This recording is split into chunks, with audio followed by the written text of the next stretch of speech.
Welcome to South by Southwest Edu Session, Decolonize Textbooks, Racist and Sexist Curricula. I'm Jyoti Sarda, and I'm one of the producers of And She Could Be Next, a documentary series that examines the movement of women of color transforming politics as candidates and organizers in the 2018 election cycle. Our country continues to grapple with gender justice, racial justice, and I thought it would be useful to actually examine the role that education plays in reinforcing certain biases. And to aid me in this excellent discussion are my panelists. Welcome, everybody. Thank you. It's good to be here. Why don't each of you quickly introduce yourself through the lens of actually the session that we're proposing here? And let's start with Sol. Thank you for organizing this and inviting us to participate. I teach Italian studies and also women and gender studies at Vassar College. And my research interests, as well as my personal and activist interests, center around questions of gender and sexuality, and also race and citizenship, especially when it comes to things like migration and civic participation. So the question of decolonizing or reclaiming education and educational spaces is really central to my work and to my personal ethos. With that in mind, I've also co-founded Asterisk, which is a pedagogical task force where we try to help professors and students and staff in the higher education sphere rethink the ways in which our curricula can be more inclusive and less exclusive. Great. And Ivy? Hi, thank you so much for having us and for organizing us in this way. So in terms of my research interests and even my teaching interests, they center around the intersection of race, ethnicity, gender, and American politics. So I am an Americanist, and my work is centered here in the United States. But what I really do in terms of like my syllabus and in terms of the way that I approach teaching is really, you know, this panel really speaks to that in terms of making sure that voices that have been previously marginalized are no longer marginalized, at least not in my curriculum, not in the way that I approach teaching, because I do teach at a Latina, Latinx serving institution. And so I try to be very conscientious of the fact that I want my students to see themselves in some of the scholarship in all of the scholarship that I present. And Sarah. My name is Sarah Hayes, and I'm a second-year graduate student at the University of California, Riverside, where I study political science. My focus there at UC Riverside is American politics, where I specifically look at identity politics, race and gender, and how that impacts political participation and mobilization, and how we shape our identity within the political institutions as well. What brings me here today is that as a student, I am constantly thinking about, as I step into a role as an educator, how do I decolonize my syllabi, and how do I look and approach knowledge, not just in the classroom, but also outside as well. That's fabulous.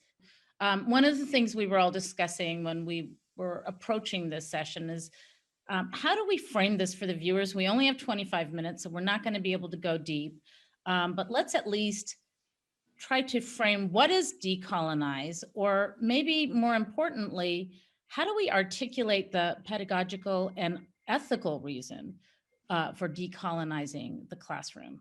One of the many reasons for this effort to decolonize, right? And one of the reasons that term is important is because it simultaneously speaks to a past history of oppression, while also shifting the emphasis and trying to give voice and space to peoples and stories who have previously been excluded either systematically or unintentionally, right? So there's a kind of backwards and forwards um, action that is evoked with that term. So to add to what Sol is saying, I think in terms of this idea of decolonization, part of a lot of what we're also looking at is this idea of the fact that there's been a power imbalance, right, in terms of the marginalized voices and the marginalized communities that have been left out in the past. So it's really about thinking about the educational setting, regardless of level. It's really thinking about exposing our students at all levels to different voices, to different experiences, to different narratives in regards to, you know, whether it be in literature or in political science, whatever it may be, in terms of whatever the landscape is, right? Making sure that our students understand that, you know, this idea of the classics is something that is a social construct, and that can change. And those classics don't necessarily have to just look a particular way, the way that they have been for so long. That's terrific. And Sarah, the student perspective. Yeah, absolutely. And I will definitely bring in a more, I guess you can say, radical student perspective. But I think when we talk about, or we frame this discussion of decolonization, I think the first important step is to bring name into what a colonized curricula or what colonized institutions look like and what they have produced.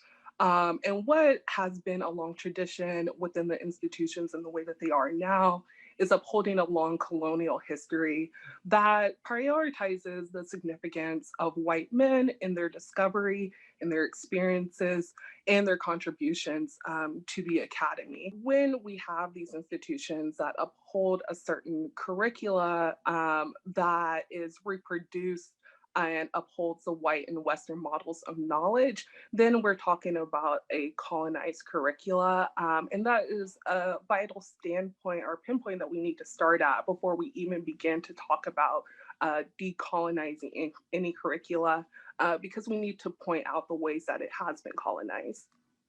I mean, this is terrific, and I'm so glad that you've all framed that. In a minute, I think what we'll do is actually maybe try to literally name some current sort of examples of race or gender misinformation, really, if not outright biases that still persist to this day. This is a university level, I should add, panel, but I think what we're trying to do is offer a framework that any level educator could utilize in their practice.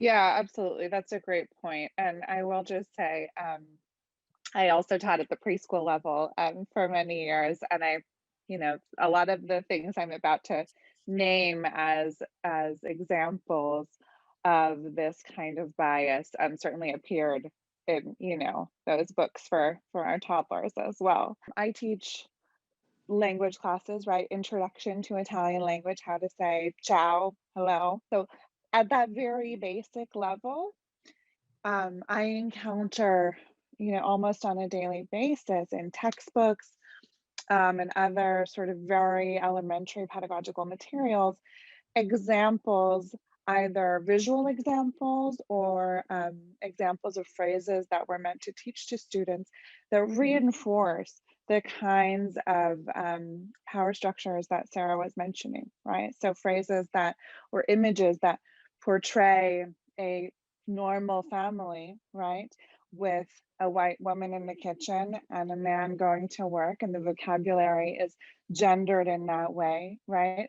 And we never see anybody who isn't white or pink on the textbook page, right? And we rarely have professions that are, that deviate from those kinds of gender stereotypes that you begin to see in preschool literature, right? So it's carrying on that long. And those kinds of things are so small, right? They operate at the mundane level, at the quotidian level. And in that way, they're almost more insidious, right? Because of the banality.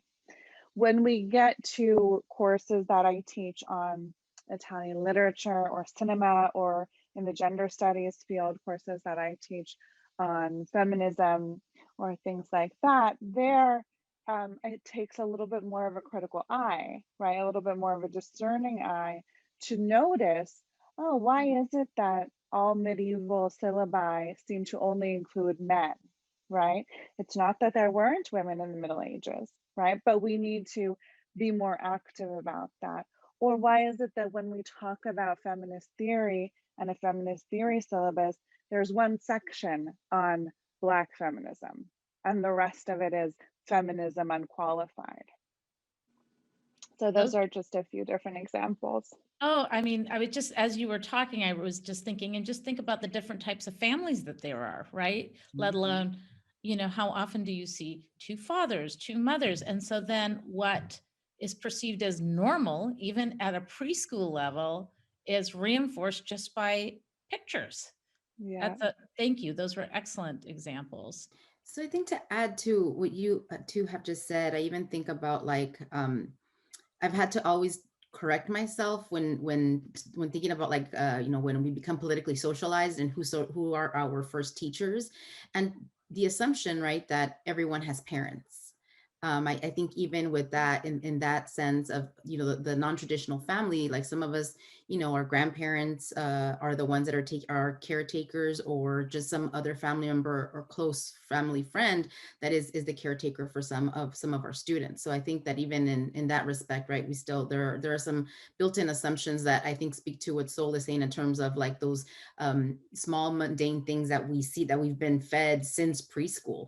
And I think for me, some examples are, you know, I try to think outside the box, and gender roles are always the ones that pop up for me in terms of thinking about images in books, particularly thinking about trying to go back and think about when I was in the K-12 system, and thinking about all of the stories I did not hear, right? All of the narratives that were not a part of my educational training, and something like, you know, just thinking something so specifically about like the civil rights movement, or even the Chicanx movement, in particularly here in Los Angeles, where we don't talk about the women of the movement, right? We always hear about the male leaders, and this is not to say, right, that they didn't do great things. Of course they did. I mean, we're embarking on Black History Month, and there's just so much information, so much history, right? But the reality is that women were also a part of that, and it's not until now, right, that we are starting to see.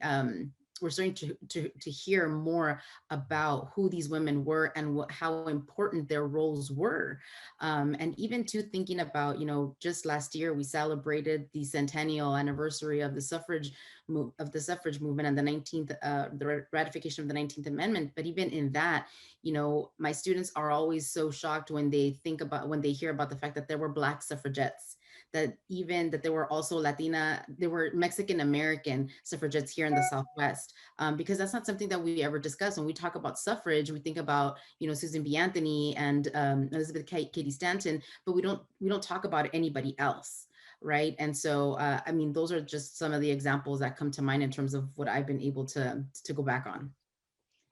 I mean, women of color have actually been at the forefront. That's what my documentary covers, is that they've been at the forefront of all social justice movements out of necessity, if nothing else. So, and yet they're not always reflected as the leaders. And then you know, anyway, so I have to also be embarrassed to admit that I only really recently learned about the, you know, as you call it, the Chicano movement here in Los Angeles, because it wasn't part of my curriculum. It just, you know, wasn't ever presented to me.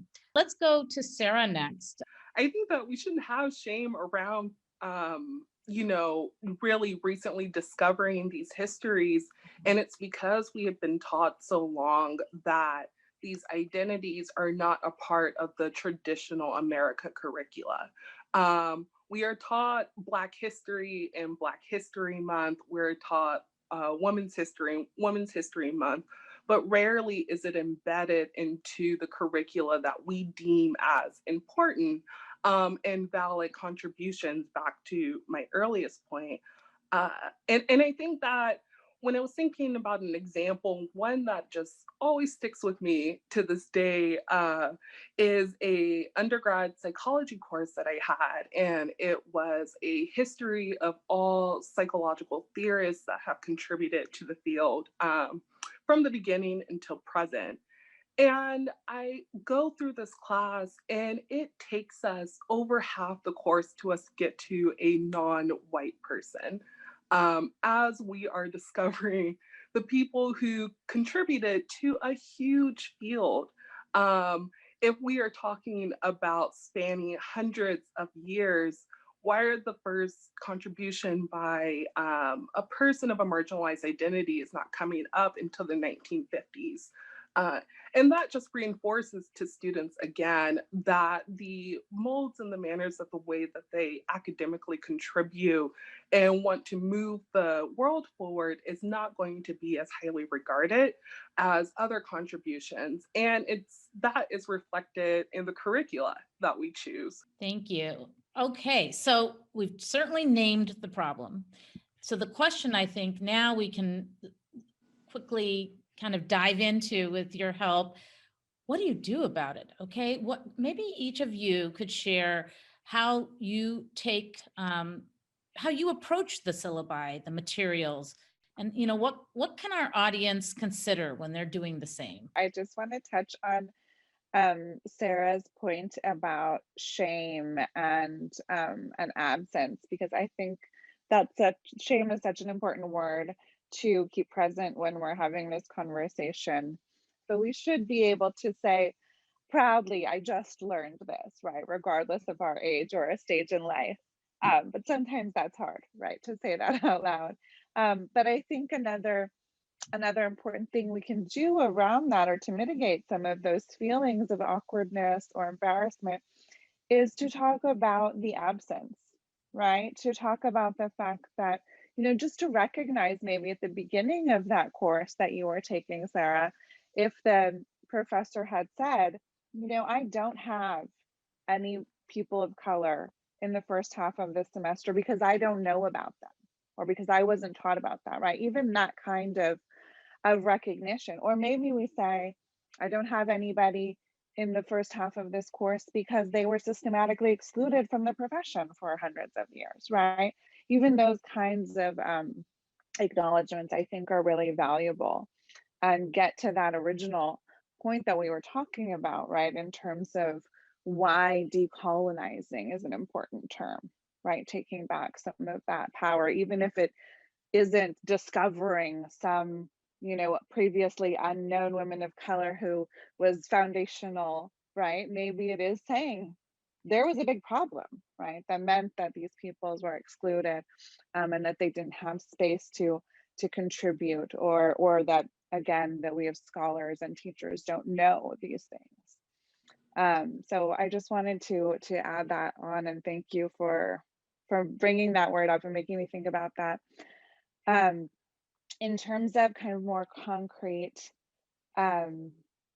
tools, right? Going back to those examples that I mentioned in my different fields of teaching, some really simple things that I do that are, not super intellectual and that don't cost me a great amount of time, but that I think, signify change in an important way, is just going in and manually changing the visuals, manually changing the phrases that I'm teaching my students, right? So that in the images represented of a normal family are people with disabilities, people of different races, people of different cultures, names that, sound foreign or unusual, right, in a given context, and mixing those things in ways that are not commented upon necessarily in a language lesson, but that become sort of enmeshed in the fabric of my classroom practices, right? When it comes to the more, substantive changes in terms of syllabus reform, right? In those spaces, I try very concretely to avoid the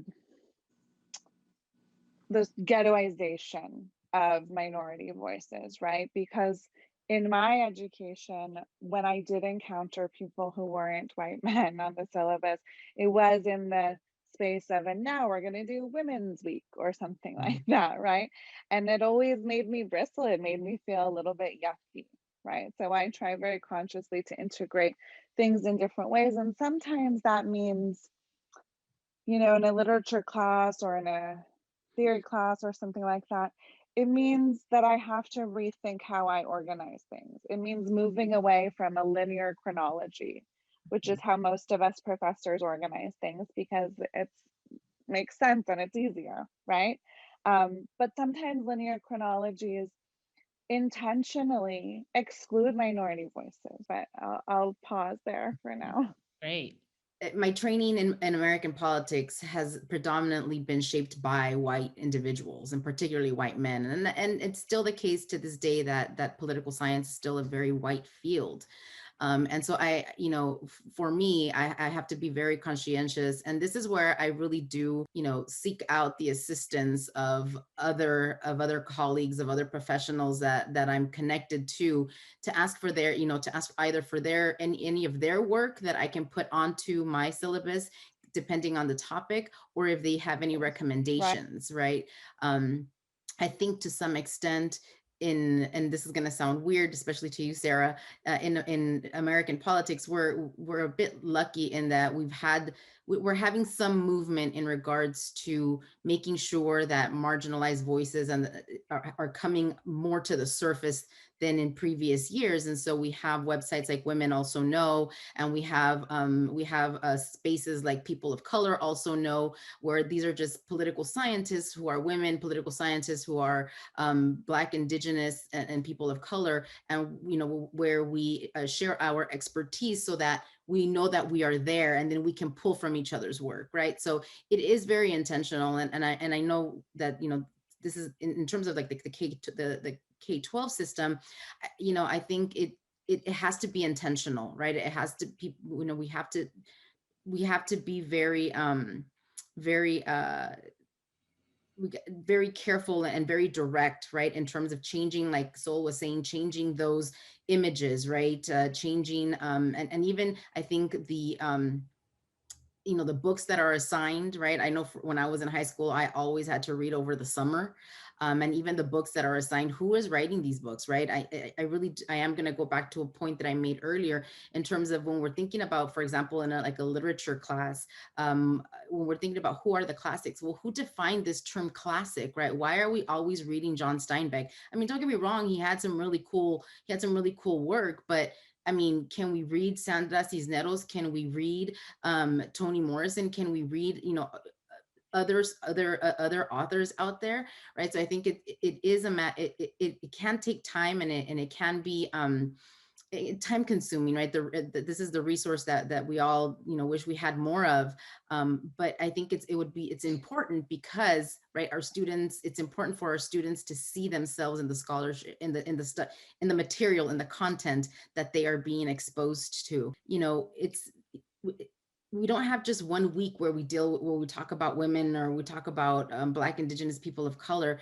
They're not a spice that you add to the curriculum, right? They should be automatically a part of the curriculum because they are within the field, or they are a voice within the field, or within the discipline. They are within the country, or whatever paradigm it is that we're discussing. So I think that's the other thing we want to be really careful with, right? Like, not to just add them as a little bit of flavoring, right? Like, actually integrate them into the course, because that's the only way that we're going to continue to move this conversation forward, and hopefully lessen all of those sexist and racist and misogynist tropes that continue to pop up in our curricula. I hope that South by Southwest continues to have discussions like these, that this won't be the only discussion about decolonization, about adjusting our educational system to kind of reinforce and be more inclusive of all people. And I'm just delighted to have everyone here to join and to kick off at least one of these discussions. So thank you so much.